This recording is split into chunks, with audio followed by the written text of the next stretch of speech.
So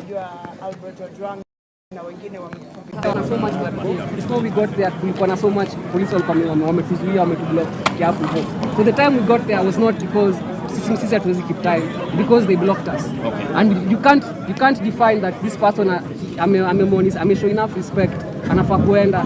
If someone decides that their lives mattered, because we had to name all of them, and there's a lot of them, we actually didn't even manage to mention all the names of the people who were killed. Na bado maana tuko bado hapa.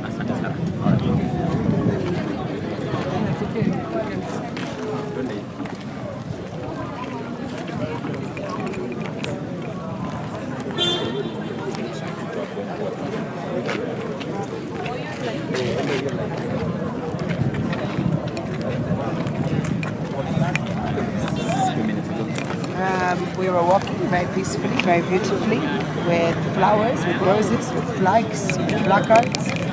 We had already given notice that today we'll be on the streets laying flowers, remembering those who were murdered by the state, and also asking for accountability. Not asking, demanding accountability. Killer cops must be arrested. Those who ordered the killing of Kenyans must be arrested. Those who gave live ammunition for them to go to the streets and kill other Kenyans and who gave the shoot-to-kill orders must be held accountable for the crimes. So today we are here to honor the blood that's been spilt, that didn't need to be spilt due to the murderous state that is afraid of its own citizens. We're here to honor them, we're here to remember them, and we're here to continue the fight for a better Kenya, for a safer Kenya, and for a Kenya that is governed by our katiba, by rule of law. So other protesters were arrested today while we were just singing outside of Parliament.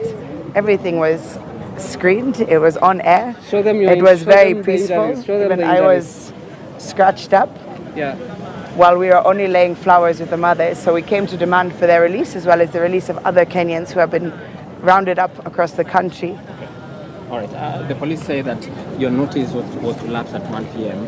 and that you should have cleared from the CBD by 1 p.m. It wasn't even 1 p.m. So just like that we have governing laws which allow for mandamano to go until 6 p.m. So it is our right still to be there. We were sitting outside of Parliament. When those were arrested, we were sitting on the sidewalk. I believe everybody has the right to sit on the sidewalk of the country that we live in. Okay. Did you have a notice yourself?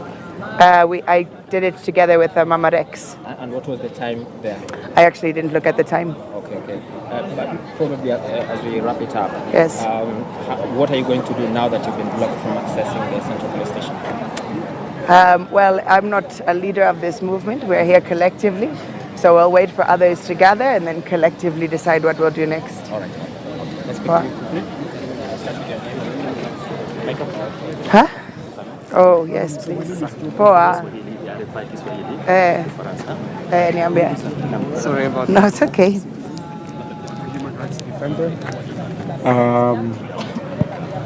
So it's extremely painful that on a day that we formally noticed the police, we issued a notice a week earlier.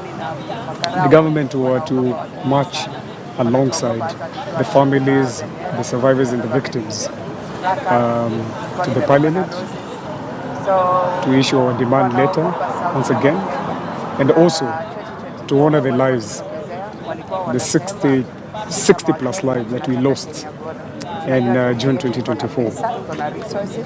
But now, as it turned out, the government is again using excesses to suppress the people's voices. So it's so sad that this is a continued pattern of police not allowing Kenyans to exercise their right to protest.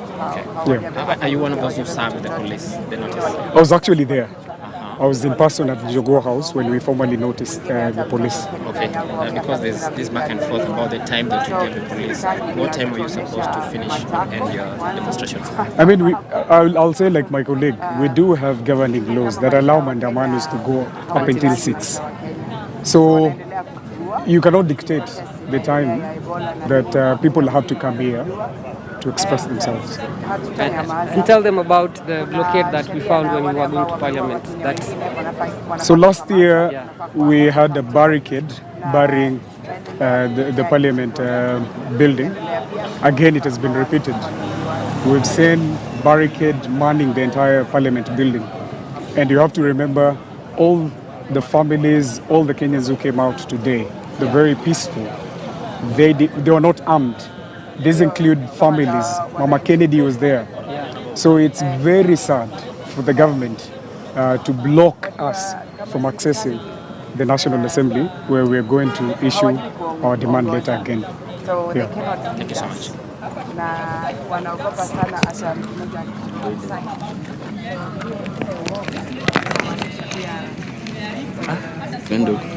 Twende huko tu.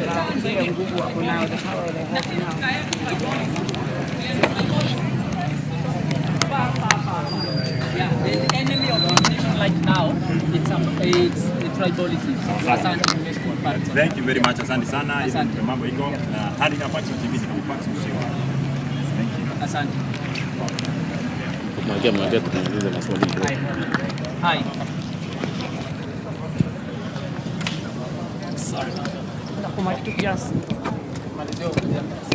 Yeah.